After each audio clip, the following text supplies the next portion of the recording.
Everyone dreams of owning a mansion. But what if that mansion hides a deadly secret? This is the terrifying story of a rich man who bought a 100-crore haunted mansion, unaware that he was walking into his worst nightmare. Meet Tanaka Kalamu, a self-made billionaire. Power, money, and luxury. He had it all. But there was one thing he couldn't resist: the challenge of proving that ghosts don't exist. So when he heard about the mysterious Blackwood Mansion, an abandoned palace that no one dared to enter, he didn't hesitate. He made an offer. 100 crores. A deal was made. But what happened next was beyond imagination. Just an old house. Tanaka whispered to himself.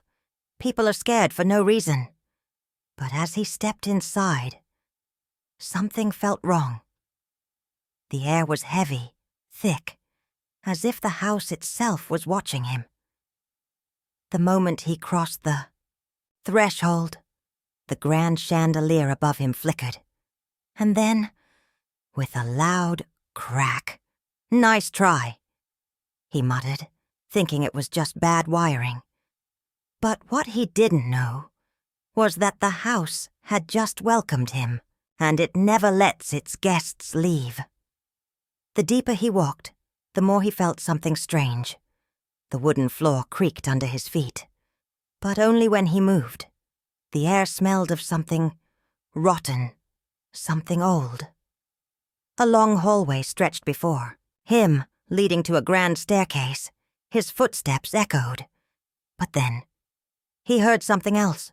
Footsteps. But not his. His heartbeat quickened. "This is stupid," he muttered. But as he reached for the nearest door, his phone rang. The sound was deafening in the silence. He pulled it out and glanced at the screen. Unknown number. A chill ran down his spine. He answered hesitantly. "Hello?" There was silence, and then a voice whispered, "Turn around." Tanaka was no stranger to danger. His wealth, his power, and his sharp instincts had protected him through countless trials. But tonight, in Blackwood Mansion, something was different. Something was waiting. He stood frozen in place, still, holding the phone to his ear. The voice on the other end had already disappeared, but the warning it carried echoed in his mind. "Turn around." Slowly, Tanaka turned around, every step heavy as if the very air was pressing against him. His heart pounded in his chest, but he refused to show fear. He expected nothing but empty darkness, but what he saw took him completely by surprise. Tanaka's first instinct was to run, to escape, but his feet were rooted to the ground. He felt as if the house itself had a hold of him, refusing to let go. The woman didn't speak. She simply raised her hand slowly, pointing toward the grand staircase. Tanaka's gaze followed her finger, and for the first time he saw it. A glowing symbol carved into the wooden floor, leading up the stairs. "What is this?" he whispered to himself, but the woman remained silent. He was left with no choice but to follow her silent command. The symbol seemed to pulse as he stepped toward it, almost like it was calling him. The silence in the house was deafening, broken only by his heavy breathing and the whispers that seemed to come from every direction. As Tanaka reached the top of the stairs, the faint glow of the symbol illuminated an old iron door at the far end of the hall.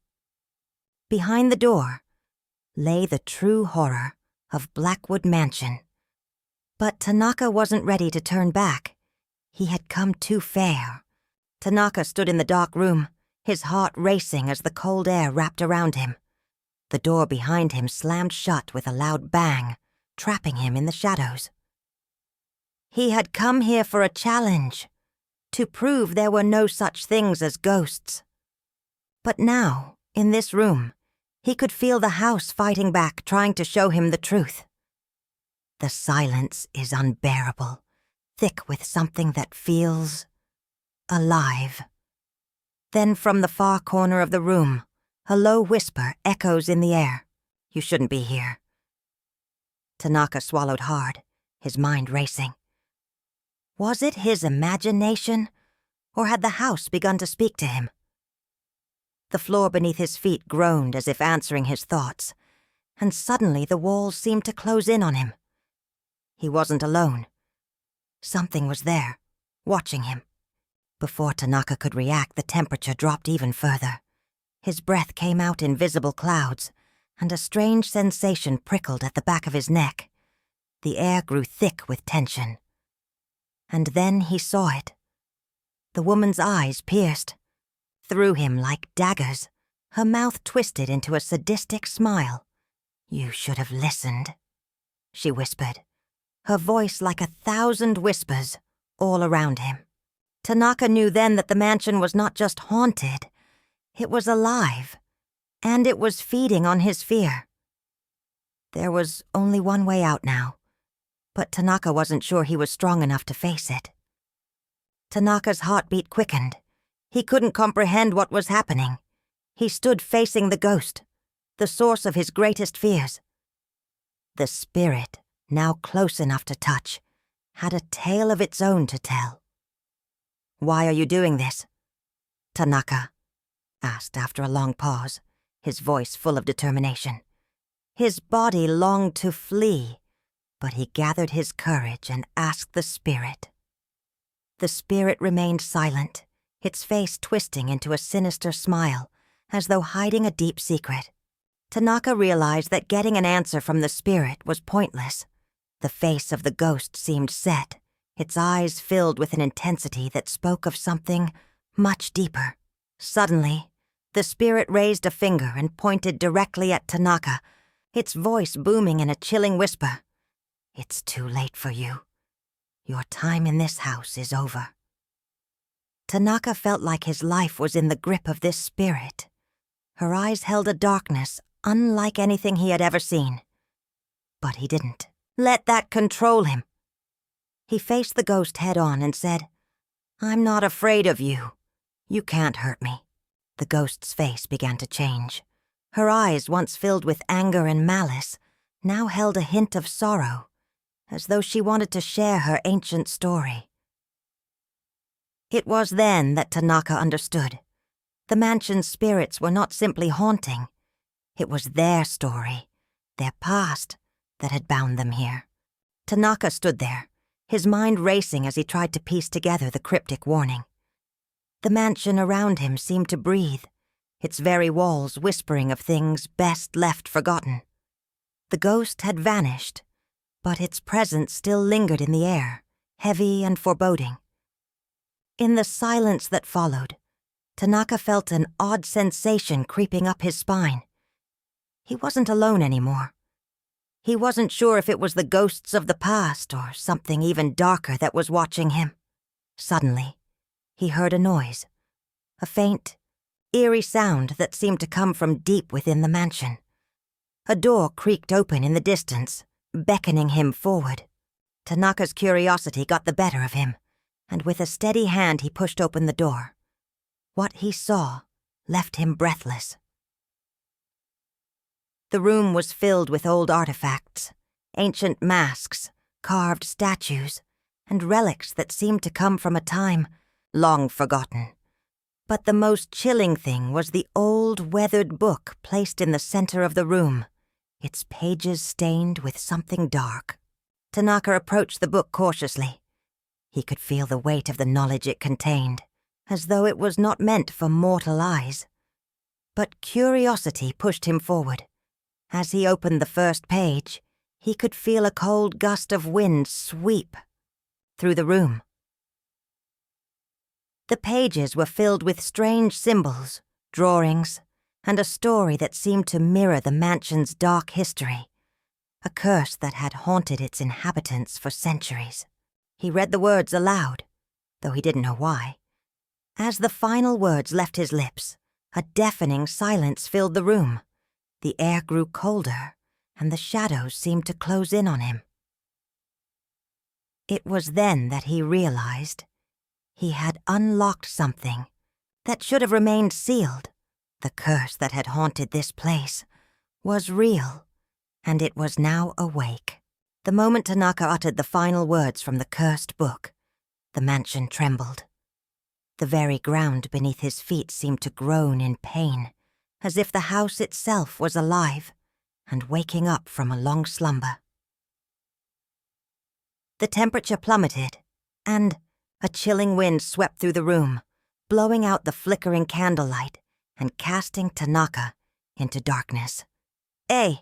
Tanaka's heart raced as the shadows in the room seemed to grow larger, moving toward him with an unnatural speed. It was as if the mansion itself had turned hostile, seeking vengeance for the curse he had just unleashed. The air thickened, becoming suffocating, and Tanaka could hear a low, guttural growl echoing from the depths of the mansion. Suddenly, the growl stopped, and a voice echoed through the mansion, a voice that seemed to come from everywhere and nowhere at once. "You have disturbed the ancient curse, Tanaka Kalamu. You will pay the price for awakening what should never have been awakened." Tanaka took a step back, feeling the weight of the curse pressing down on him. The air was suffocating, and he could feel the oppressive force of something ancient and malevolent surrounding him. He didn't know what to do. The book had warned him, but he had been too curious to stop. Now the curse was awake, and it would not rest until it had claimed its victim. A sudden flash of light illuminated the mansion, and Tanaka saw something that made his blood run cold. The figure of a tall, dark figure appeared before him, a ghostly figure covered in tattered robes, its face obscured by shadows. It was the spirit of the mansion's first master, the one who had sealed the curse away centuries ago, and now it had returned, angry and vengeful. The spirit spoke again, its voice deep and filled with rage. "You have awakened me, Tanaka. Kalamu, now you will face the consequences of your actions. The curse will consume you, and your soul will never escape this place." Tanaka was trapped. There was no escape now. The curse had been unleashed and it was going to claim him. But as the spirit approached, Tanaka's mind raced. He had to find a way out before it was too late.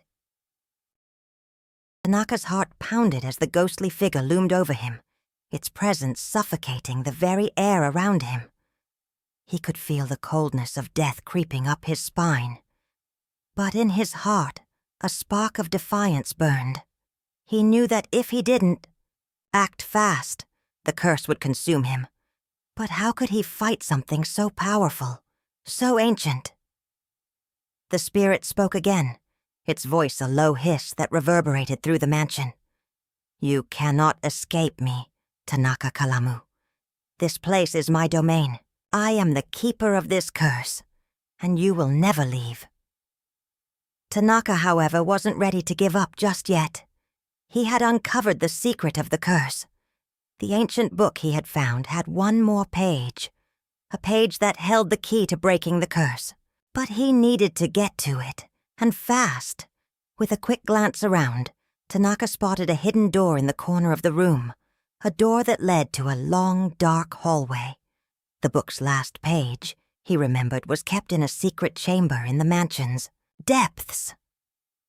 Without wasting another second, Tanaka ran toward the door, his footsteps echoing through the mansion.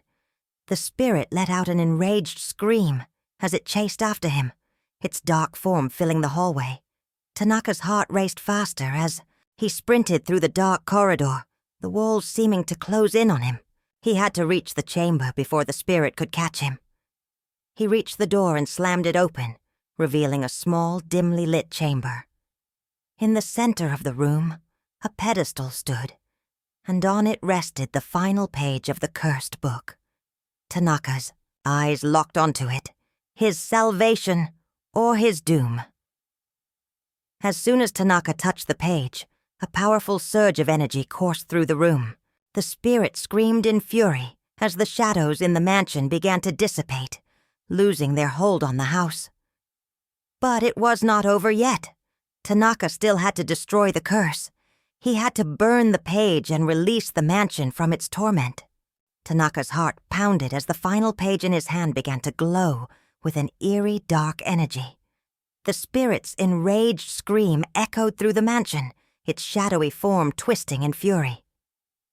He could feel the power surging through the page, a power that could either free him from the curse or destroy him entirely. He had no choice now. He had to destroy. With trembling hands, Tanaka searched the chamber for something to destroy the page, something that could burn the cursed words. Into ashes? The walls seemed to close in, as if the mansion itself were fighting against him. Then, Tanaka's eyes fell upon a small brazier in the corner of the room. It was old, with a faded, tarnished design. But it would work. It had to. Tanaka placed the final page into the brazier, his hands shaking as he set it ablaze. The fire burned with unnatural intensity, the flames twisting and crackling with dark energy. As the page began to burn, a terrible roar erupted from the spirit, and the entire mansion seemed to tremble in pain. The shadows clawed at the walls, desperately trying to hold on to the house. The spirit let out one last scream, its form flickering and distorting as it fought against the flames. Tanaka could feel the energy of the mansion waning, the curse losing its grip on the house. But the spirit wasn't finished yet. In one final attempt, it rushed toward Tanaka, its form becoming a swirling mass of darkness and rage. Tanaka didn't hesitate. With a final desperate push, he threw the final page into the flames completely, and the room erupted in a blinding flash of light. The mansion trembled violently as the curse was finally broken. The shadows, the spirits, the dark energy, all of it vanished in an instant. When the light finally dimmed and the mansion fell silent, Tanaka opened his eyes. The air had cleared, and the oppressive darkness was gone. The mansion, once cursed, was now just a house again. The spirit had been defeated, the curse had been destroyed, and Tanaka Kalamu had survived. But as Tanaka stepped out of the chamber and into the halls of the mansion, he knew that he could never truly leave this place behind. The mansion had changed him forever, and the memory of the curse would stay with him for the rest of his life. Tanaka stepped into the hallway, his mind racing as he tried to comprehend what had just happened. The mansion was silent now, but the air still felt thick, as if something was waiting to emerge from the shadows. Though the curse had been broken, something told him that he was not entirely free. The mansion had not yet shown him all of its secrets. Tanaka walked cautiously, feeling the weight of every step. The mansion seemed to hold its breath, as if it too was unsure of its future. But as he passed by an old wooden door, it creaked, open on its own. A low whisper seemed to come from the room beyond, an invitation, or perhaps a warning. Driven by a mixture of fear and curiosity, Tanaka stepped inside. The room was small and filled with ancient artifacts. On a pedestal in the center of the room sat a large, weathered chest. Tanaka's eyes narrowed. He knew that chest had to be important. There was something about it that felt familiar. He approached the chest slowly, the silence of the room making his heartbeat louder in his ears. As he reached for the chest's lid, a cold wind swept through the room, and the whispering voice grew louder. It was as if the house was trying to warn him to stop. Ignoring the voice, Tanaka opened the chest with a creak. Inside, nestled, in velvet, was an ancient golden key. But this wasn't just any key. This key was different. Tanaka could feel its power, its connection to the mansion. He knew that the key held the final secret of the mansion. It was the key to something greater, something even more powerful than the curse he had just broken. But what would it unlock? What had the mansion been hiding all this time? Tanaka turned and made his way toward the back of the mansion, the weight of the key in his hand growing heavier with each step. The mansion had one last secret to reveal, and Tanaka was determined to uncover it, no matter the cost. Tanaka gripped the golden key tightly as he walked through the grand hallway. The walls of the mansion seemed more alive than ever, as if they were watching his every move. The air was thick with an eerie stillness, a silence that whispered of something waiting ahead. He didn't know where the key belonged, but his instincts told him to head deeper into the mansion. There was one door he hadn't tried yet, the ancient locked door at the very end of the east wing. Reaching the door, he saw something new, symbols glowing faintly on its wooden surface, pulsing as if they recognized the key in his possession. This was it, the final piece of the puzzle. Taking a deep breath, he inserted the key into the lock. The second it turned, a deep guttural groan rumbled through the mansion, as if something ancient had been awakened. The door didn't just open. It vanished. A gust of cold wind rushed past him, carrying whispers of long-forgotten voices. Beyond the door was a hidden chamber, unlike anything he had seen before. Massive stone pillars lined the room, and in the center stood an altar, covered in ancient carvings that pulsed with an otherworldly glow. And there, on the altar, lay something wrapped in dark silk, something powerful, something forbidden. Tanaka stepped forward, his heart hammering. The voices in the wind grew louder, warning him, begging him to turn back. But he had come too far. He reached out and slowly unwrapped the object. As the silk fell away, his breath caught in his throat. It was a mask, a dark ancient mask, carved from black stone with glowing red eyes. The moment he touched it, the room trembled violently, and an ear-piercing scream echoed through the chamber. The curse wasn't over. It had only just begun. Tanaka stumbled backward, his eyes locked on the mask. The moment he had touched it, an unnatural force had surged through the room, shaking the very walls of the mansion. The mask wasn't just an artifact. It was alive. A sinister whisper filled the room, speaking in a forgotten language. Tanaka didn't understand the words, but he could feel their meaning. An invocation, a warning, a curse reborn. He had made a terrible mistake. The mask twitched. Then, in one horrifying motion, it shot towards him. Tanaka barely had time to react before the mask latched onto his face. A searing pain tore through his skull as he screamed, falling to his knees. Visions flashed before his eyes, memories that were not his own.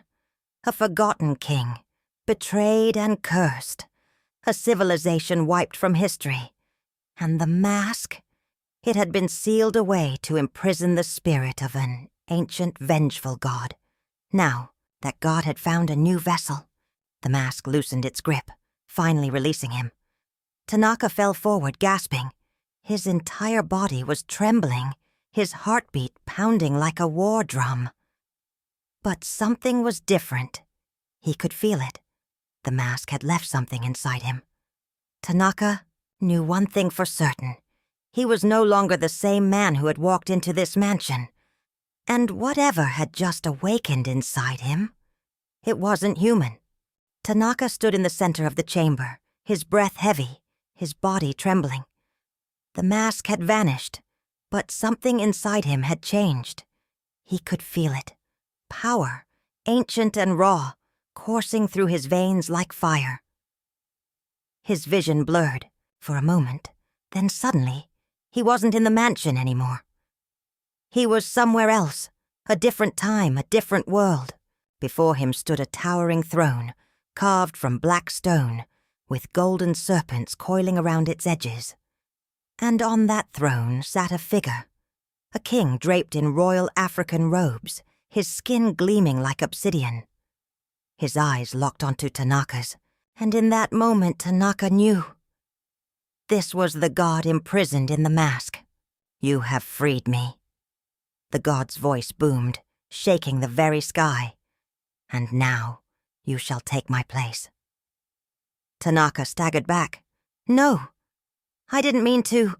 The god raised a hand, and darkness swirled around Tanaka, wrapping him in shadows. "You carry my blood now, mortal. My spirit flows through you. Accept it, or be consumed." Pain ripped through Tanaka's chest. His skin burned as symbols, ancient glowing runes, etched themselves onto his arms. His heartbeat pounded like war drums, his body barely able to withstand the power surging through him. And then, suddenly, he was back in the mansion. Gasping for breath, Tanaka fell to his knees, sweat dripping from his forehead. The chamber was silent once more, the mask gone. But the power remained. He looked down at his hands. The symbols still glowed faintly on his skin. He had become something more than human. But what had he become? And more importantly, was he still in control?